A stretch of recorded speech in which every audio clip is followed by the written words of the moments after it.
like it was acting silly. So I'm going to go live. I haven't been live on here in like 3 years. Good Lord. All right, so I don't know when the world's going on with that, but I'm going live here on YouTube as well as Instagram. Let me just plug in my mic for Instagram. So for those of you that do not know, I have been more active on Instagram than here. Okay, so this is for this new moon. So I have here some channeled messages. I'm trying to make sure you guys can see it though, because I'm gonna start at the very top. All right.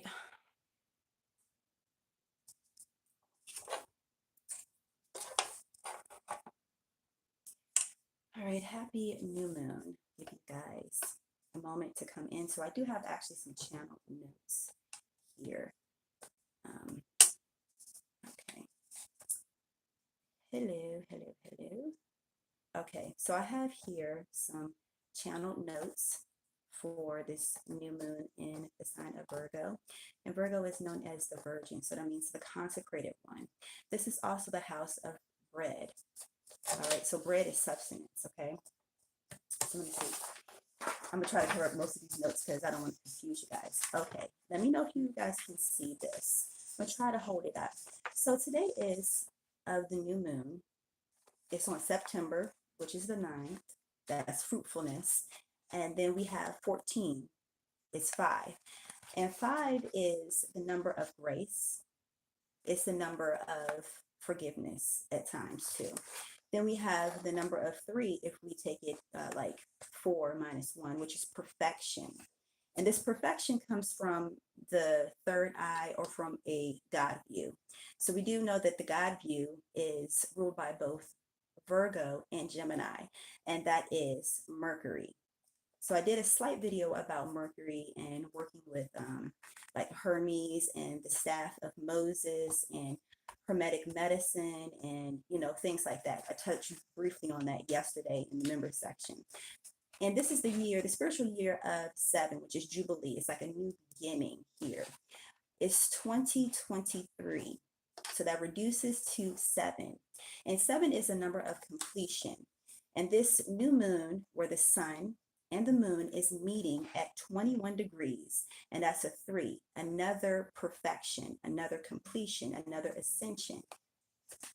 And it also happens in the 3rd decan of Virgo, which is ruled by the 10 of Pentacles. And the 10 of Pentacles is legacy. We have the wise old man sitting on the outskirts watching his legacy. So we are building something that is long lasting. So we have to have a higher view.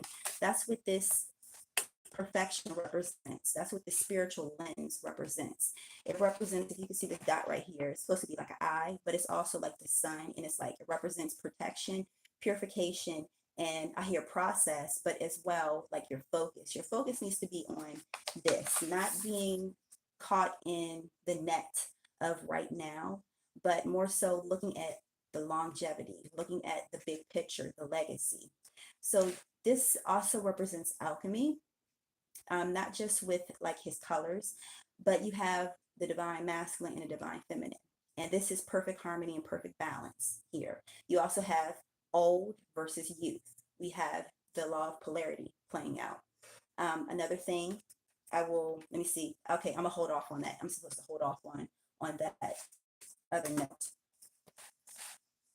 Okay, so moving on further down in my notes, all right, here.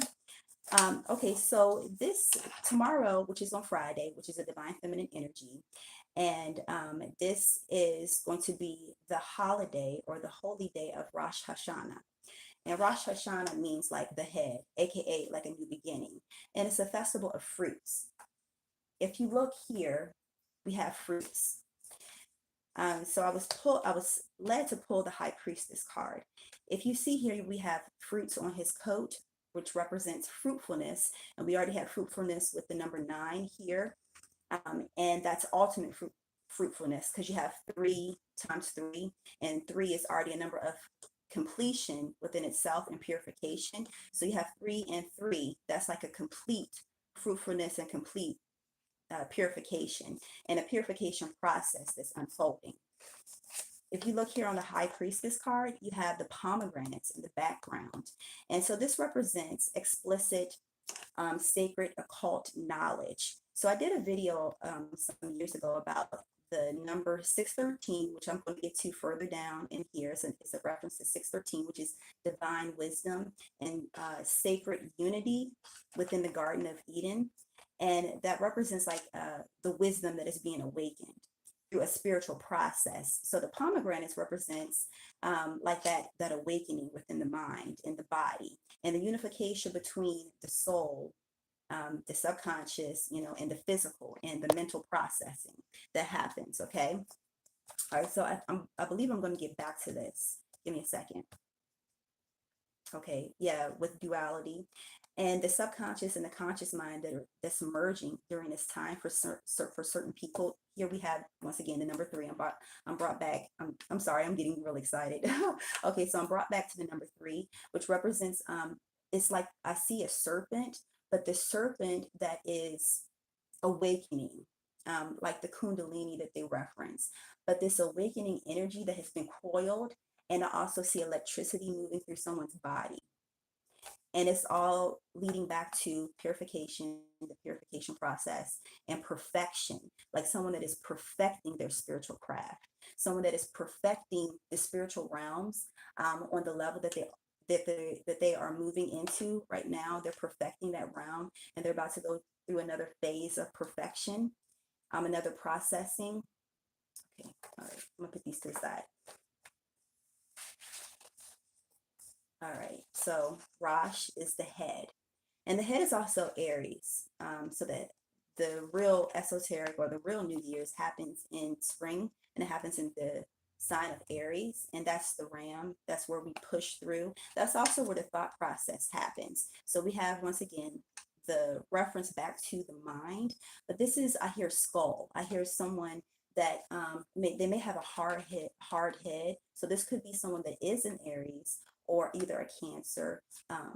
I hear Gemini, one of those references, but whatever it may be, that something is breaking in the skull. So that doesn't mean like physically breaking. That means like someone that was once hard-headed, very stubborn, that they have been put through a process of being broken. All right. So don't be, dismayed, because it's blessings that is coming in this reading that I'm getting to. So we have the head, we have the new, and then Ha, which is the, and then Shana, which is beginnings, like the new beginnings. It's like a new beginning that is happening.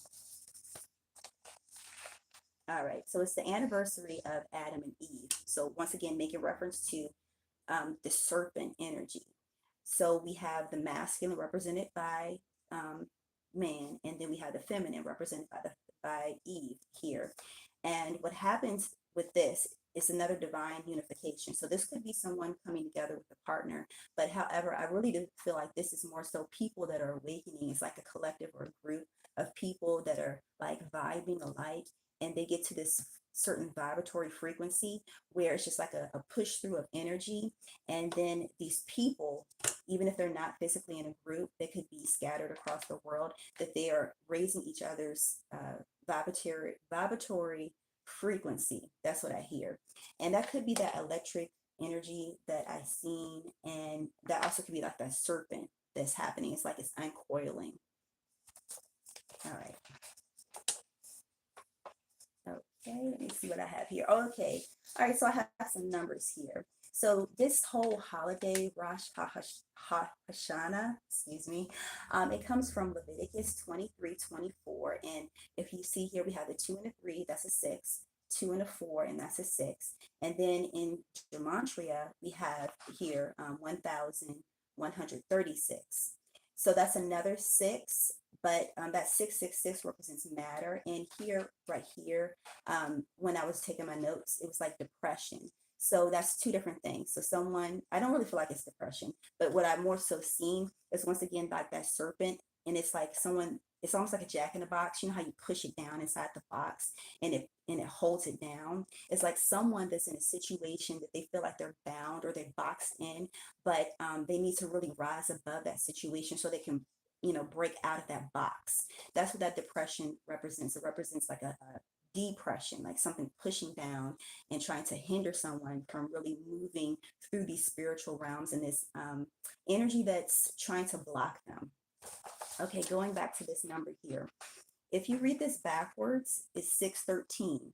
Now, remember how I said I was going to reference this card again here with the pomegranates. So the pomegranates in mysticism, it's connected to the number 613, and that represents like divine wisdom. It represents like sacred wisdom, and it also represents like the inner courts. You see how she's sitting in between the two pillars right here, Boaz and Yakin, and she's pretty much blocking the entrance. You have to be in a, I want to say, a sacred society, or it's more so like an energy thing. It's more so like you know, people that vibe up here instead of down here. And in order for to get into this inner circle, the Garden of Eden, like this sacred knowledge, you have to be at a certain frequency, because when you go in there, it's almost like heaven, if you will.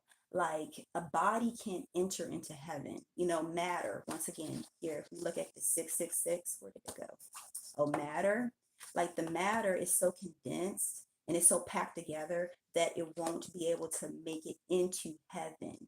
And I'm gonna get to that in a moment, but this inner court right here, most people won't be able to make it into it, okay? Because their minds won't allow them to. So that's what this scroll represents here, that sacred knowledge. Let me get some better. Okay, so with that 613, that's divine wisdom, okay, for some people. All right. Okay, so how people can break out of this depression, how they can break out of this box is through praise. So praise is a frequency. So it's like the attitude of gratitude. It's like when you go into a atmosphere. You know, you ever been like somewhere and you may have felt a certain energy, but then we step into a certain space, you felt uplifted. Like that's what's happening. It's like a person that is in this vortex of energy that keeps them on a higher state.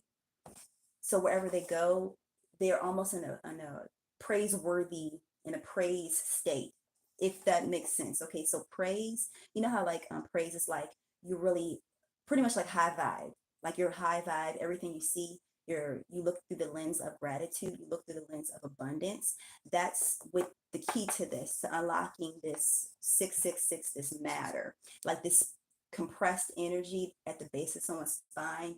I even see in the middle of their forehead, it's like a hard knot, and that represents, it's like their, it could be like their pineal gland or like their third eye that's really hard, like they're really hard-headed. They like the divine spirit, their angels, their guides will keep trying to come to them and tap them and say, hey, you know, you need to get out of this state. You need to get out of this. Look, I'm offering you this. I'm giving you this. I'm blessing you here. I have these blessings waiting for you, but you choose to stay in this 666, in this lower matter, depressive state. And the divine spirit wants to awaken that energy. And when I say this depression state, I'm not talking about like the mood of depression or like, you know, mental illness. I'm not talking about that. It's like this person that carries around this energy, and they it's like they have the opportunity to break out of it. So I'm not talking about like mental health. It's more so like the energy is compressed at the base of the spine. That's what I'm referring to. Okay, so how to break out of it is through praise, through the attitude of gratitude. So with the Sabbath is 7, and then this is the 7th month from Aries, and which is the real New Year's. So the 7th month, so 7 and 7 is 49, a new beginning. And this is where I get to heaven right here. So heaven is the 7th heaven, the new beginning. So a person has to go through these 7 layers, 7 times 7, in order to reach this level of heaven. And to reach this level of heaven, it will show up differently for different people, but this is what I was referring to here. This 7 times 7, the ladder, and the ladder, almost like Jacob's ladder. And this person could also see visions, or you could be about to see visions, or could be seeing visions. I'm sorry if I have not even been looking down at the screen, because I'm focused. Let me see. I'm sorry. Sad. No, I hope nobody's sad. I'm seeing sad on here. Oh, okay. Yeah, I'm not talking about specifically people. I'm just talking about this is the energy. This is messages that is coming through during this Virgo new moon. Let me see. I'm going back to the messages. My bad, you guys. Okay. Okay. I was just going through the messages. Okay. All right. So let me get back to the seventh heaven. Okay. So the seventh heaven, I hear they can't be touched. It's like this group of people, like when they go on the state, this could be astral projection. This could be people that are meeting on a mental plane or on a higher frequency. And these people can't be touched. So anything in the matter, anything in the material world can't touch these people when they get to the state in the seventh heaven. All right. Okay, so this brings me to this scripture here in Deuteronomy 28:13. So 2 and 8 is 10. That's a completion. That's also the covenant being fulfilled. You have 13. 13 is the Christ mind. And we have the head of the year. So I'm going to get to this scripture right here. Let me go to my computer. Went to sleep on it. Let me bring it over here. All right. Go up here. All right. So Deuteronomy 28:13. The Lord. All right. So the Lord represents ruler, but the Lord is also your higher mind. It is what is in heaven. Okay. The heaven is the head. And what is inside of the skull? It is your mind. So that represents, like some people would say, like your pineal gland, which is the holy of holies. But inside of your skull is your mind, the way how you think. That is where heaven is. Okay, so the Lord will make you the head and not the tail. So going back to this reference of the head, if you have mind over matter, if your mentality is in the seventh heaven, nothing can touch you. Okay, this could be a person. I see the Magician card that is also ruled by Mercury. All right, and on that Magician card, I can bring it over. Something told me to bring it, but I didn't bring it over. All right, this person has one selenite wand to the heavens. All right, to the heavens, a conductor, and has the other finger pointing down. Okay, and that is to this table of the elements. So those elements, the four elements, this person can take what is in the heaven, the higher realms, the mind, and manifest it into the physical. Once again, going in between those two pillars, the balance between the heaven and the earthly realms, the subconscious and the conscious mind. I mean, you can name it different ways. Okay. All right. So you will be the head. That means you will be moved from the back to the front for all of the sacrifices that you have made, and being in this constant state of gratitude and looking at things from a higher viewpoint. All right, give me a second. Let me see where I'm supposed to go.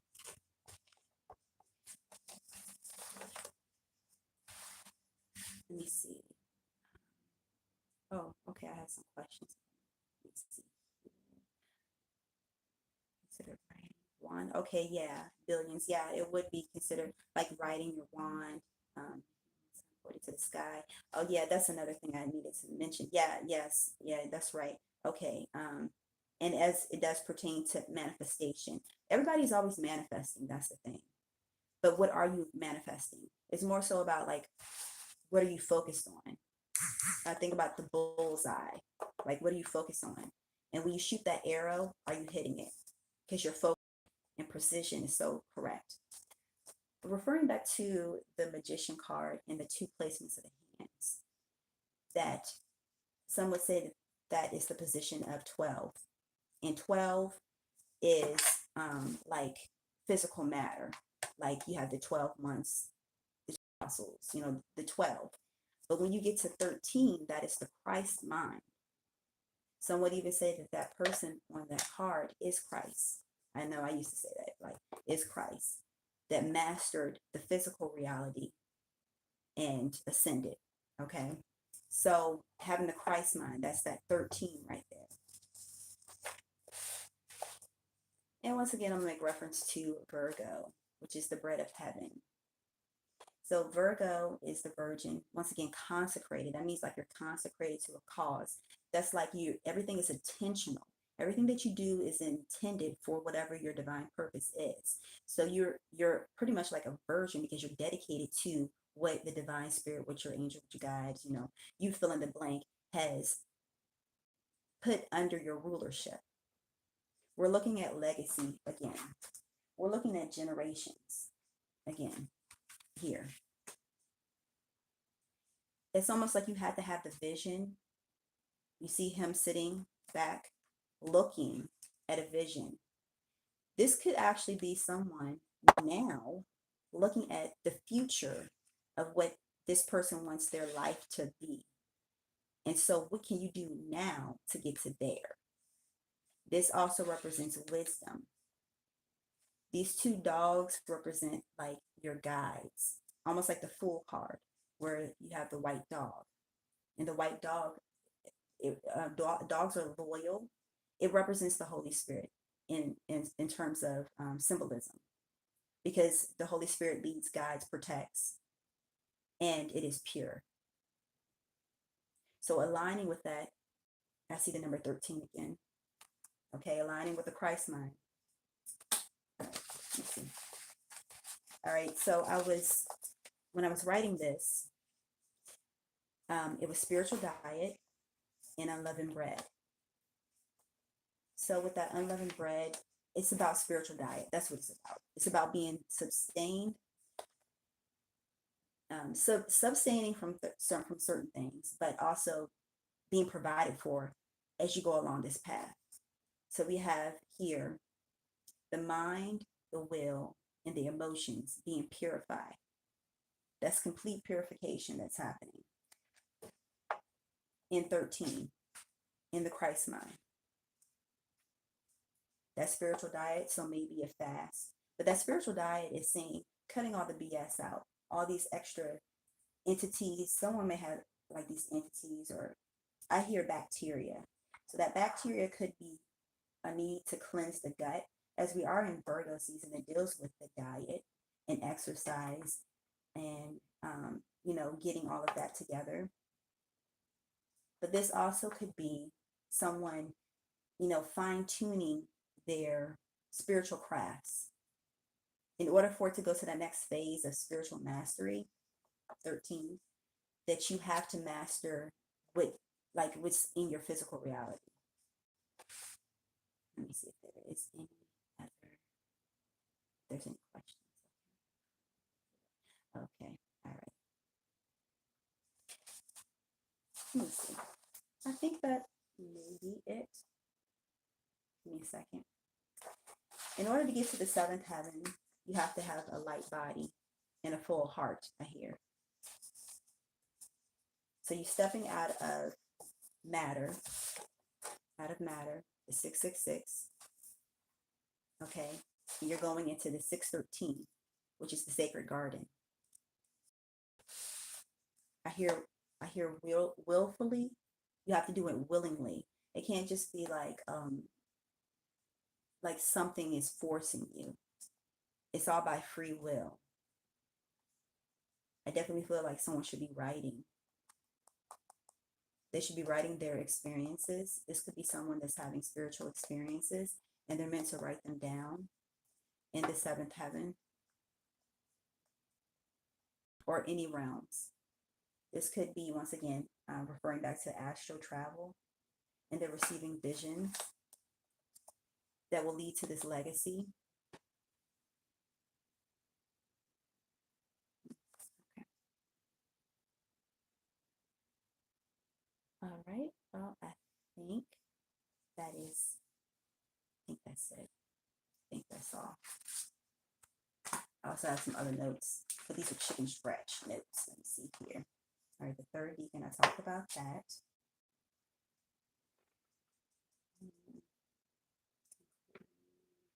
Yeah, all right. So yeah, herbs, health, and healing. So there's healing that's available, all right, for someone. There's healing that's available. Let me pull some of my cards. Okay. So you have to really, someone may need to take a fast and really need to work with their herbs and like maybe a herbal cleanse or something. Like I'm talking about a serious herbal cleanse. You know, one thing that I've noticed that, you know how they say that like maybe like demons look or whatever, that if you look under the microscope at a lot of the bacteria, like unhealthy bacteria in people's guts, because remember the gut-brain axis, and that they almost look like how they say demons look, like if you look under the microscope. So anyways, I say that to say that what rules people's demands? Demons, okay?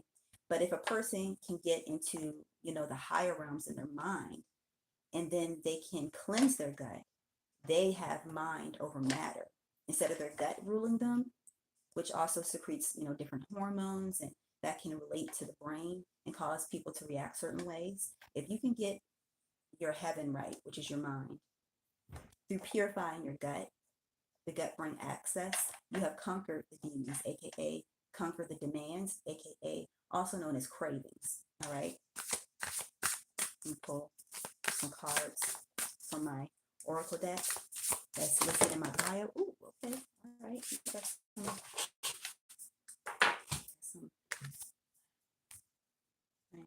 top, the door. All right. Let me learn these. So you know how I was telling you about Aries in the season of Nisan, which is like